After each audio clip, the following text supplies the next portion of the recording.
I love that whistle. Hey, people, it's me, Lisa Lillian, also known as Hungry Girl. I am here at Hungryland with Mikey and Jamie. Hello, hello. Hello. Welcome. You guys are just back from Florida. We are, Sunny yeah. Florida. You're so tan. Thank you. Not. I got a little bit of sun. A little bit. Yes, thank you. All right, you look glowy. I'll be Well- in Florida. I wasn't white as a ghost. I mean, I was white as a ghost, and now I'm not. So, That's true. yeah. But yeah, you're going to Florida. I am. By the time people hear this, I will be back from Florida, though. Mhm. So, and I'll tell you all about the Sobe Food Festival, Cool. the Wine and Food Festival. Anyway, today's episode is the Dining Out Q&A episode. That's Yay. exciting. I love when we get real questions from these guys. Yeah, I mean, and they're pouring in. The good news is when we first started the podcast, it was really like pulling teeth to get people to call in and leave voicemails for us. But now the questions are just anytime we ask, they just pour in, right? Yep, yeah. I get tons. They're not staged. Mm-mm. They're not fake. Mm-mm. There may or may not have been a time when we had employees of Hungry Girl calling with the questions. Outed. Don't tell anybody It doesn't the happen secrets. anymore. Let's announce the next Q&A topic and tell them to call in right now. Well, not Ooh. right now. Listen to the episode Yeah, first. yeah, listen. What is the topic? Meal prep Q&A. Oh, yeah. Meal prep Q&A. People love meal prep. Mm-hmm. And I'm sure they have questions and we have answers, right? Yeah. What should they do with those questions? So they should, first they should think of the questions, then they should formulate the questions and very articulately call and leave a message from Mike. Yes. At- 805-380-8075. We had a weird headphone thing happen, so I was like looking at all the equipment to make sure. That's why I It's paused okay. for a It's second. okay. But I know the number by heart, I promise. You do? What is it? 805-380-8075. Okay, you can call Mike, leave your questions, and they don't have to be that articulate. We're not always articulate here, so just Yeah. say what's on your mind, ask your questions. We love it. Hopefully you're loving the podcast. Do you subscribe to it? If not, you should. Did you tell your friends about it? You should. Do you get our daily emails? If not, you should. That's a lot of plugs up at the top. Yeah. A lot of things people should be doing. Yeah. All right. Well, let's jump into it. Breaking news. All right. How incredible are dogs? I mean, we know Lolly is incredible, but dogs in general, aren't they incredible?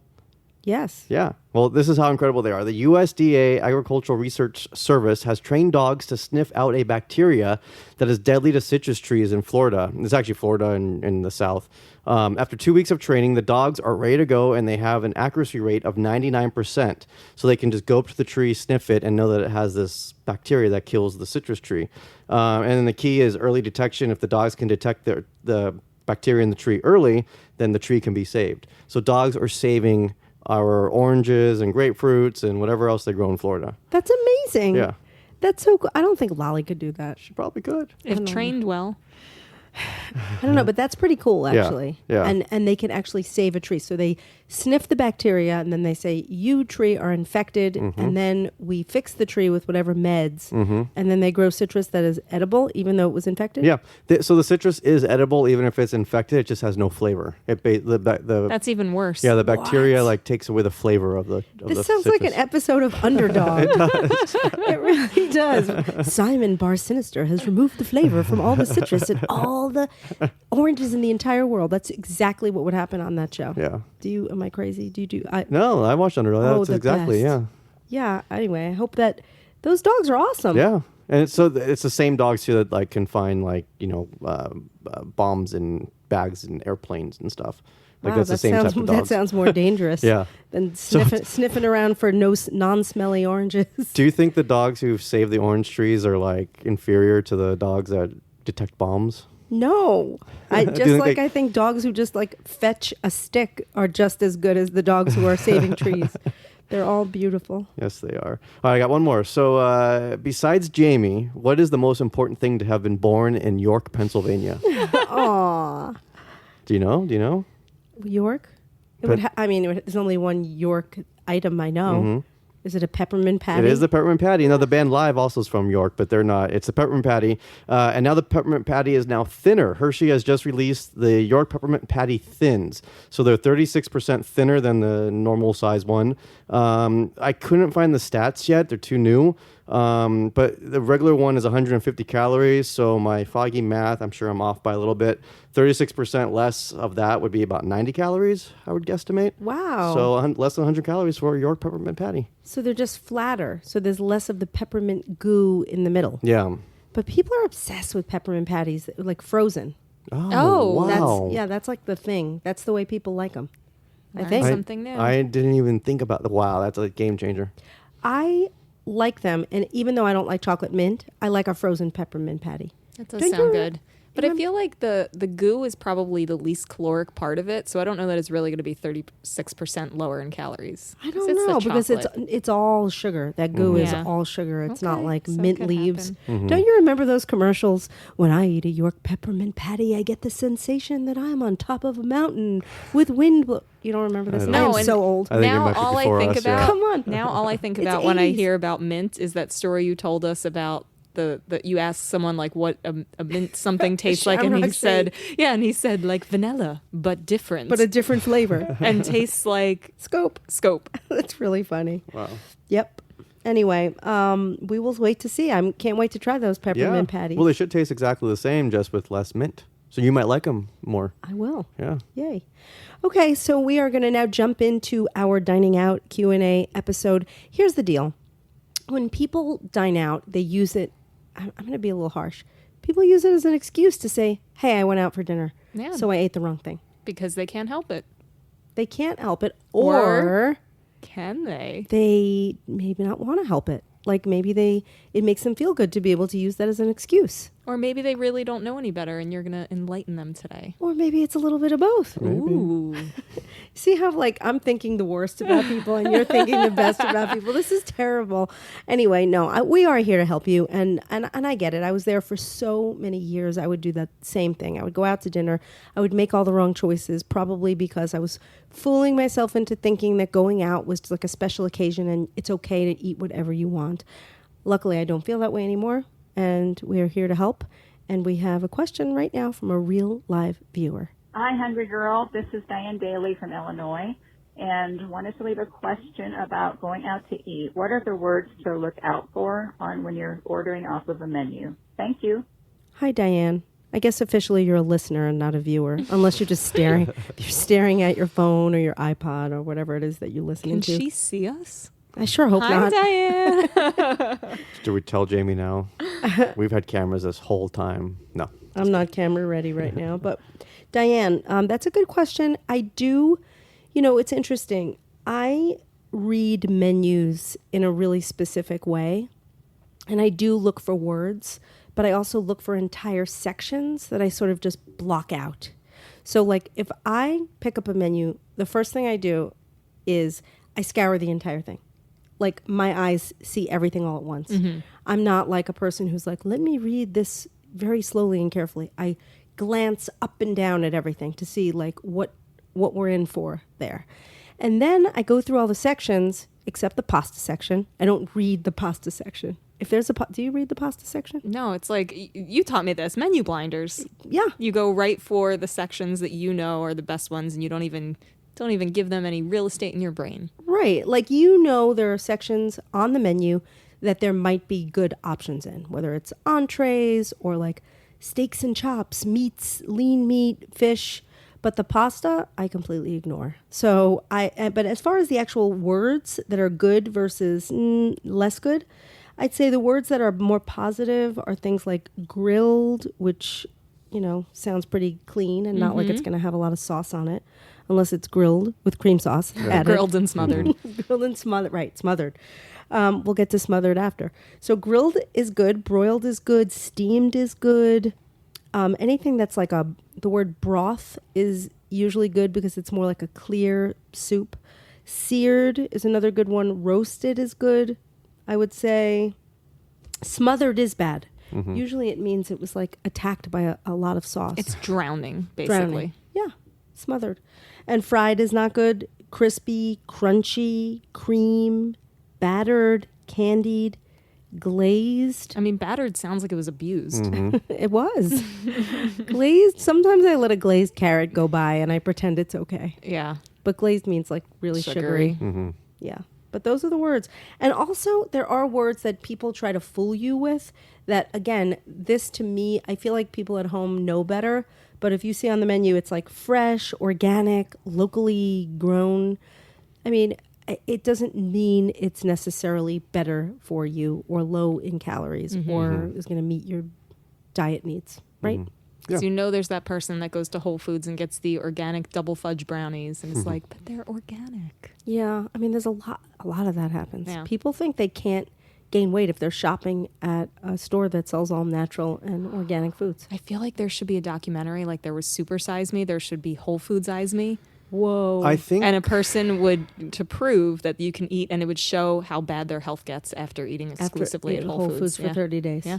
I think there have been a Whoa. Because if you make the wrong choices. Yeah, I think there have been a few documentaries about like the organic and natural foods, like the falseness about them. But I'm not sure there's one where actually people are trying it. That would be really good. I No, that's volunteer as great. tribute. Yeah. That's great. And by the way, like even anything can make a splash. Like even Super Size Me, you could easily eat at McDonald's for a month and lose a lot of weight and eat healthy. Katie, who works here, did it. She called it like the Super Slim Me or something, and she lost weight eating at Taco Bell for 30 days. Wow. Right. You Yeah. can do it. So real quick, you mentioned the pasta section. Like we went to Olive Garden for my first time ever. Wasn't the zoodles in the pasta section? So is it sometimes Rare occasion, Rare? yes. Okay. Oh, That's true. interesting. Yeah. Well, It if- might have also been on like, sometimes there's a light portion in the menu. Yeah, usually that's where I see it. I see it in veggies or in light portion, but I don't know. That's going to shake things up if you start to see spaghetti squash and zoodles, like zucchini noodles in the pasta section. I don't know. Yeah. You have to rethink and that. you bring up a good point, because I was thinking besides pasta, burgers, sandwiches, pizzas, flatbreads, those are things I don't really look at. But you can get a burger on a lettuce bun sometimes. You can, and I do. That's why, like, I absolutely will get a turkey burger on a lettuce bun. And there's just ways to work the hungry girl way of life into anything you order. But I do, like, I like to start every meal even when I go out to dinner, I like to start with an appetizer.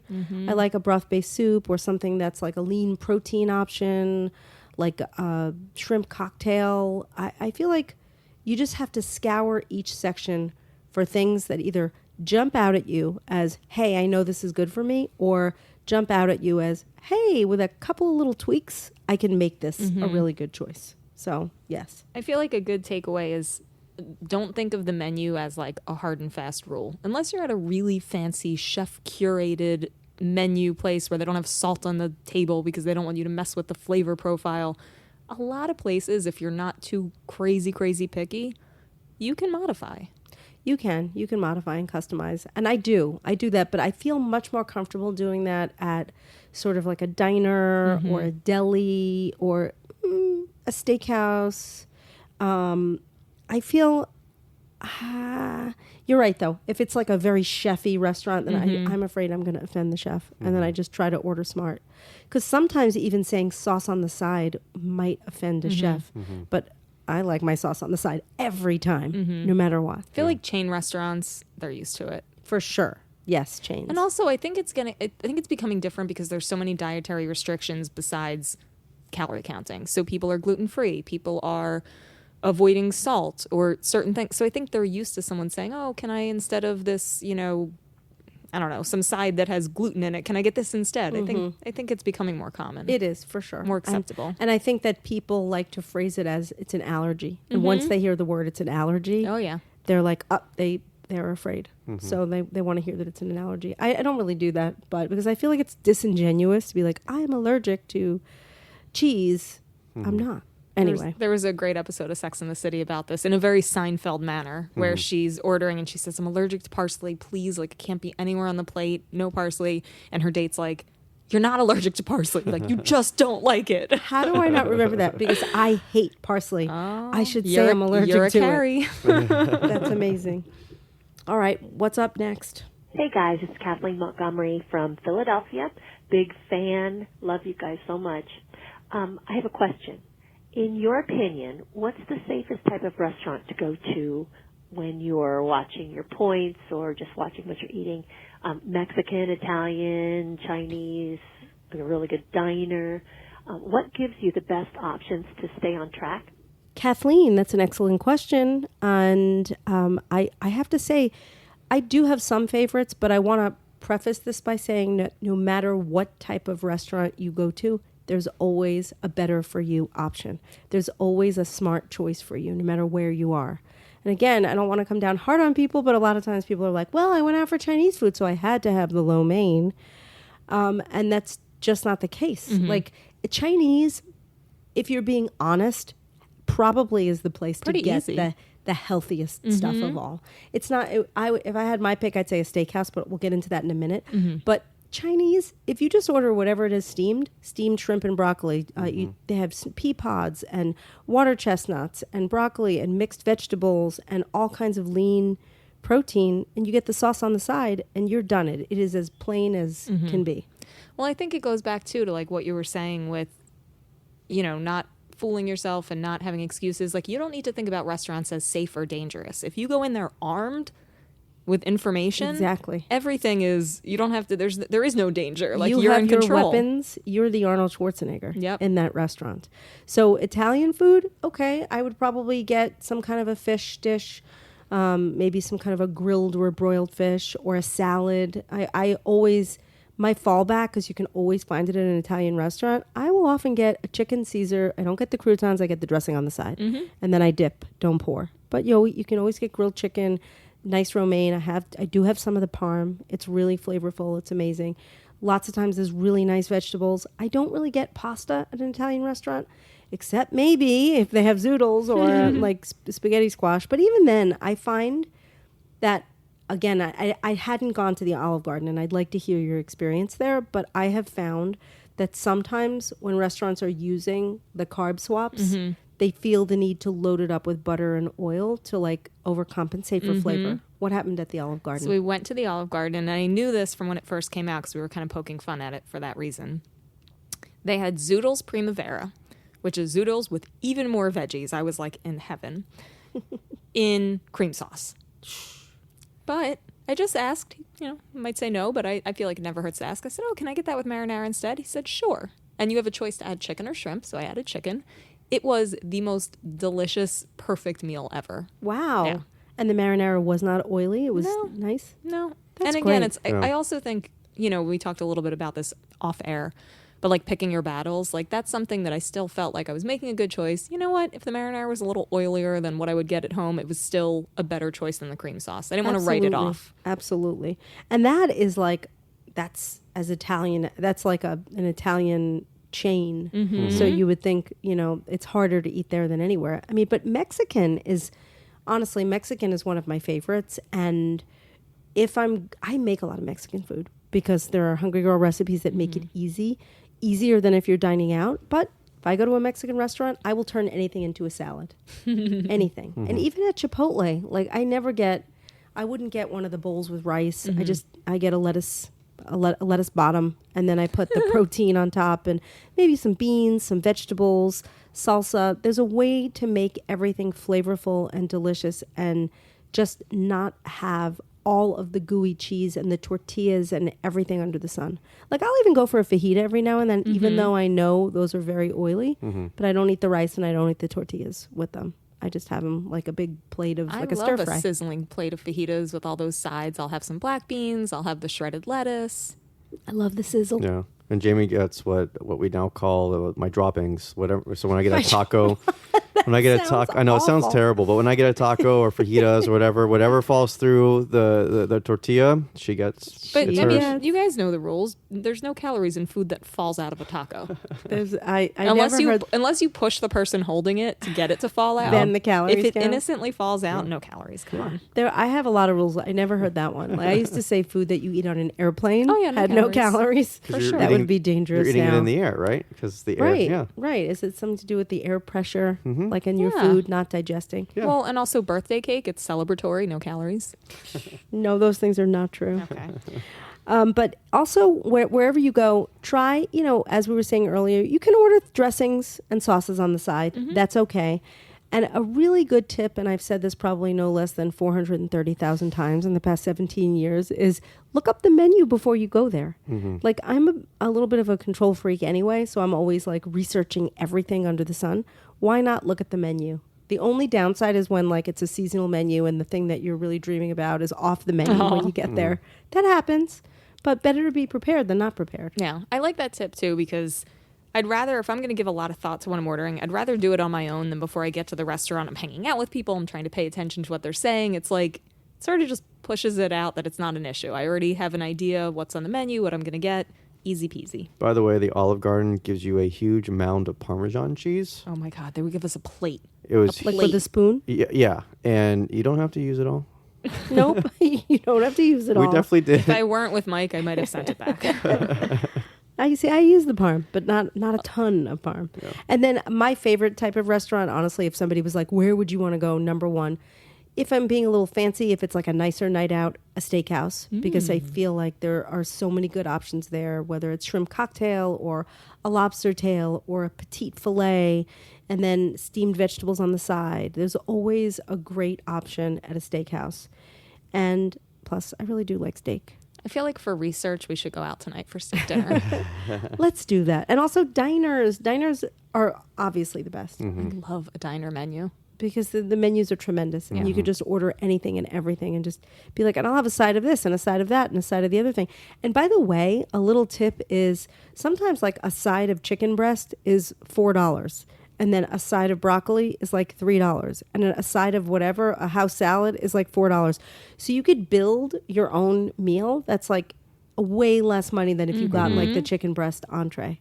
Just saying. true. I've done that at a deli. My favorite restaurants, and this is a very deli diner thing, is the ones that serve pickles when you come out. That's like, instead of a bread basket, a pickle basket. That's the great. best. Yeah. Lisa, do you remember we went the other day to like a pub and they had crudité and olives and pickles? And pickles. It was amazing. Yeah, we It were was- happy. It was very not LA. Wow. Yeah. I loved it. And then I chopped the pickles up and put it in my salad. One of Nice. my things. All right. Do we have any other questions? We do. Oh, yay. Hi, this is Sherry from New York, longtime fan and Hungry Girl listener, or reader, I should say. I do have a question on what you all order at a sushi restaurant. It sounds like you all, Jamie especially, are very conscious about what you eat, and I'm a big sushi fan, but I never know what to order that's going to keep the calories and the carbs down.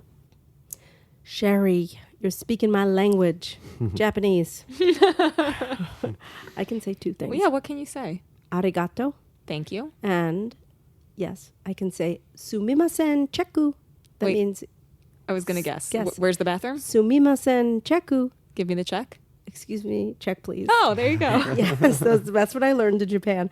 But I do eat sushi all the time. And it's funny because it's like people would probably think the obvious thing is just order the sashimi. And the reason why I really don't, I don't know. And Jamie, Yeah, you we love differ. sushi too. Here's the difference with me. I really like my fish cut a certain way, and I like a large variety, and I'm kind of picky. So if you order sashimi, usually the fish is cut slightly thicker and you get way more of it. So it's like 9 pieces of tuna. I don't want to, and I want a variety. So I will order sushi. My sushi chef that I love knows I like light rice, which is like very little rice. However much rice he gives me, I still leave some over. If he put it on 1 grain, I would cut that 1 grain in half because that's just my thing. So like I go extra light on the rice, but then I get a variety. I get, tuna, toro, albacore, salmon. I do love a variety of fish. And I will often order things like miso soup. It's about 35 to 50 calories and it fills you up. I will have edamame for the table and we'll enjoy some of that. If there's vegetables involved, I can order that. But even if it's just a straight up traditional sushi place, you have to avoid the rolls. I feel like where there's a lot of rice. Things like, talk about words, dynamite, that just means mayo. So you don't want anything like spicy tuna rolls usually have mayo in them. You just have to be smart about it. I know like you love sashimi salads, right? Yes, because you're right. I don't like when I if I want to order sashimi, you're right, it's a big plate, and I like variety too. So if they have a sushi or sashimi salad, that's a great option because I get little pieces of different things on like a green salad with ginger dressing. But what I do is, especially if it's a place that you don't feel comfortable ordering light rice, here's the trick. You got to go out with someone like Mike, first of all. Not Mike, actually, though. You can if you want. If you're going to pay, I'll he's go with you. mine. Okay. So I gave him a Valentine. you pick it up with your chopsticks and you squeeze and you let half of the rice fall to the plate, and then Mike will swoop in before anyone sees it, and he will eat my rice lump. Especially at the sushi place that you're talking about, because I feel like I don't he'll wanna be insult him. really offended if Jamie No, didn't he's eat all the fine rice. with little rice. Okay, so I'm like, so Jamie sits, her back is towards him, so he can't see her plate. So she So you swoop. cuts, and then I swoop right in and take Yep. it. So I have a little bit of rice, and then I leave a little nugget on the plate. Yeah, I mean, that's no matter how much he gives me, Yep. I take half away. But what I used to do was leave a big pile. I want to post. I have probably no less than 50 rice pile photos in my phone. Stop it. Because I used to go out with my nephew, Scott, who listens to the podcast. Hi, Scott. Hi, Scott. He would always go out for sushi with us, and I would have like these rice piles, and he would just eat whatever rice I left over. And now I just take pictures of the rice and text it him to him. because That's he so lives in cute. Chicago. But I like letting it pile up. It makes me feel good when I see like, oh wow, I didn't have at least 3/4 of a cup of rice. Yeah. It's a sense of accomplishment. Yeah. But sushi is fantastic. I can't rave enough about it. But if you don't pay attention, you could make a lot of mistakes. You could eat way too much rice. You could have way too much mayo. You could have a lot of things that are oily, and you just have to be smart about it. Yeah. I feel like a good takeaway, too, is sometimes people ask, what's the best roll? Sure, a California or one without, the one that's not spicy, so there's not mayo. Sure, those are better. But I feel like you're always better getting sushi or sashimi because it's like the tortilla. When you get a wrap, you never know how big that tortilla is. You never know quite how much rice is in that thing. It's just not your best bet. It's true, but some of those fancy restaurants have cucumber rolls yes. with no rice. Protein, yeah. Usually, they're not like the fancier sushi Yeah. restaurants, so the fish is. I'm not saying the fish isn't good quality, but it's never like the restaurants I want to have cucumber rolls don't. But But is a that's good fun. option. And it's when you say cucumber rolls, you mean instead of rice, it's wrapped in thinly sliced cucumber. Exactly. Very clever. Genius. Very clever. Okay, what's next for us? Hey, hungry girl. My question is this. I love salads that have all the goodies on top of them. I know that some of them aren't healthy, though. Any tips on which ones are healthier than others and which ones we may need to be avoiding? Thank you. I love her cute accent. I know, isn't that great? And I think her name is Stacy, even though she didn't introduce herself. I may have deduced that information. Stacy, that's a good question. I feel like when I started Hungry Girl a bazillion years ago, it was like one of the most shocking things. Like, not all salads are healthy. And I think people are more aware of it now. And especially now that calorie counts are on menus, you can see just how shocking it is. But there are plenty of places like Chili's or Islands. They have salads that have 1,800 calories, 1,900 calories. And a lot of the time, it's like 600 calories worth of dressing, like right away. And sometimes it's hard to know what it is. So there are little tricks that you can do. First of all, you want to pay attention to what the toppings are. If possible, and you can build your own salad, like we go to a deli, it's like it's called Lovey's. Love this deli. You can build your own salad. Like, they have the list of all the ingredients. If your place doesn't have that, you can look at the salad and say, okay, what's on top of the salad? Is it tortilla strips? Is it nuts? Is it cheese? Is it creamy dressing? Is it dried cranberries? And then you can pick and choose what you think is going to be your best option, or you can even make substitutes. So what I've been doing lately, instead of, because I do like dried cranberries and raisins, and I think they're fine on a salad, but sometimes I just get chopped apples, which does the same thing for me. Yeah. It's a little juicier. And That's a good it's at-home salad edition. It's great. Apples are the best. I like to do both of what you said, which is like, not only will I make modifications, I look for which one is the easiest to modify. So sometimes, because I don't like to, and we had a conversation about this too, like how picky can you be? I want to be able to do it like in the shortest amount of time, say, oh, leave off this and this. So I look for the one that I can most easily modify. I do a lot of that too. And I'm going to tell you, all right, this will just be fun because there are certain things I never get on a salad and certain things I sometimes get on a salad. Do you think that'll be good if I rattle those off? Yeah, I think we should red light, yellow light, green light it. But for me, it's like some people will be like, it makes no sense. Well, So I but don't what are wanna your tell- red light things that you would never... Cheddar cheese. Oh, never. I will have a small amount of feta. Me too. See? Feta is acceptable. Feta. And parm. No cheddar. Yeah, feta, no cheddar, and yes, parm. feta and parm, same thing. I'm talking about toppings, obviously not like the chicken and shrimp and whatever protein. Dried fruit, very easy on it. Sometimes I'll get cranberries or raisins. I think it's okay. Nuts and seeds, I usually get them on the side. Yeah, So I you don't can mind. control. See, sunflower seeds I like because a little bit goes a long way. But if it's like whole almonds or walnuts, Or if it's candied, I usually just get them on the side, and because I like them. Tortilla strips and croutons, never. That's a never for me. you know what I do a lot of times? I'll get it, and Mike's seen me do this so many times. I'll get like a Caesar salad, and I'll like add tomatoes and dressing on the side, and I'll pick out the croutons because I'm trying to make it easy on them. And then after I eat my salad, I eat the croutons. They're sitting there. I'm like, you look delicious. Yeah. Sometimes I'll just make a crouton pile and I'll say, look at all the calories I avoided. You can make like a Jenga tower with the croutons. Yeah, if they're the right shape. Yeah. And you should bring some spray to like, I don't know, to have it preserved forever perfectly. Bacon, I get sometimes. You do? Yeah. Well- not always, but sometimes. I feel like, too, anything that, because dressing is such a culprit when it comes to calories, that some of these things, like those little cranberries, make it so flavorful that you barely need any dressing. I'm not a dressing person. Like, I know you eat salad every single day. Yes. And you have, like, you eat salsa on it. You have your own little dressing tricks.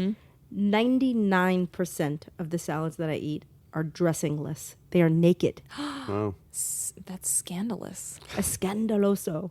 Because you know what? It's exactly what you said. I like a little bit of sweetness, a little bit of flavor. That's why I chop up pickles and put them on a salad. That, to me, makes it okay to not have dressing. And I like the flavor more so. Sometimes, it's good if you're having like sort of a Mexicanish or like some kind of a tortilla-ish without the tortilla salad. Salsa does work. It's so great. It is, but sometimes the salsa to me is too overpowering. I want my salad to shine. Right. So I'd rather just not even have it. Can I tell you about some of my dressing tips since I am a Yes, dressing person? absolutely. So the first thing I do is ask them if there's a light dressing, and 9 times out of 10 they go, well, we have a vinaigrette. Unless it's a light, low-calorie, low-fat vinaigrette, I feel like so many waiters and waitresses think, and maybe people too, that vinaigrette is inherently lower in calories. It's not. It's oil and vinegar. Right. No, it's not. But Yeah. I mean, sometimes it is a better choice than the creamy. Sometimes. sugary, But so I'll usually whatever. ask, and if they don't say like, oh, we have a low-cal Italian, I'll usually get balsamic vinegar on the side. To me, a little bit of balsamic vinegar goes a long way. I've also done, if it's like a salad with like seafood on top, lemon. Lemon does it for me. Lemon's good. And definitely salsa if it's available. What's your DDP? the DDP thing? Yeah. That started back in I feel like a rapper. It's like Jim Tan. What was the GTL? Jim Tan Laundry. Is that a Jersey Shore thing? It very much is. Oh, okay. You should know. You're like the Jersey Shore girl. Anyway, we're getting sidetracked. Didn't you Sidetracked. go to I did go to high school with The Situation. Which one is the situation? Mike Sorrentino. Okay. I not think he's not in Ronnie. jail. No, not Ronnie. No, I think Ronnie he's is also in jail. Goodness gracious. Anyway, DDP is always dip, don't pour. It's the when you order a salad, get dressing on the side, and then dip, don't pour. So if you want to get the flavor of the dressing, which sometimes I do, and every now and then I want to have a little bit of a dressing treat, but I never pour the dressing on the salad because all the dressing will get lost and eaten. Whereas if you get it on the side and you just I put the food on the fork, and then I very lightly dip the food in the dressing. So smart. Some people I dip the fork in prongs. the dressing. Yeah, I dip the fork prongs in, then I stab my food. Yeah, you seal it in there. Yeah. That works too. Yeah. No wrong way to DDP. Nope. All right. All right, that covers salads, right? Mm-hmm. I think we have one more question today. Hi, Lisa, Jamie, and Mikey. My name is Cynthia, and I absolutely love your podcast. My question is, how do you handle buffets? Everything looks delicious, and I always overeat. Please help. Thank you. Cynthia, we love you. Thank you for listening to the podcast. That's an excellent question. Buffets are very difficult for so many people. I remember Mike's raising his hand. Do you have something to say, He's or are you just raising- acknowledging yourself? No, I'm just as knowing a- that I have a problem with buffets. I mean, It's most the worst people for me. do. Most people do. So Yeah. I wish we could find the segment and just post it from like the show, Vintage Hungry Girl Show. I'm not going to make any promises, but if we can find it or link to it, we should, because I did this whole segment at this local buffet in Studio City, and it was really fun. But the buffet strategy, no matter where the buffet is, should always be the same. And what that is before you even put anything on your plate, you want to take a lap or even 2 laps if it's a really big buffet, to make sure you see everything that is available to you.